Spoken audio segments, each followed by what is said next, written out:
நம்ம சின்ன பிள்ளையில இருந்து ரெண்டுமே ஒன்று அப்படின்னு நம்ம நினச்சி வந்துகிட்டு இருக்கிறோம். பட் ரெண்டுமே வெவ்வேறு அப்படிங்கிறது அரபிக் மூலியமாக நம்ம இன்னைக்கு தெரிஞ்சுக்கலாம். இப்போ நீங்கள் பார்க்குறீங்க இல்லையா, இது வந்துட்டு நம்ம என்ன சொல்லுவோம், சாண்டுன்னு சொல்லுவோம் இல்லை. பட் ஆனால் இது சாண்ட் இல்லை, இது வந்து சாயில்.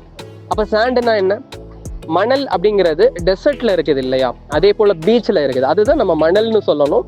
அது பேர் தான் என்னது, சாண்ட். ஓகேங்க. அப்போ இது பேர் மண், இது என்ன சொல்லுவாங்க, சாயில்னு சொல்லுவாங்க. அப்போ அரபிக்ல இது எப்படி சொல்லுவாங்க, இதுக்கு பேர் துராப்.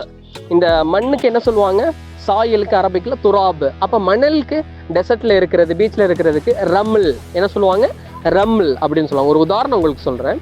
இப்போ கார்லாம் வந்துட்டு தூசி படிஞ்சிருக்கு, காரு தூசி படிஞ்சிருக்கு, அஸ்ஸையாரா மலியானா பி துராப், அஸ்ஸையாரா மலியானா பி துராப் அப்படின்னு சொல்லலாம்.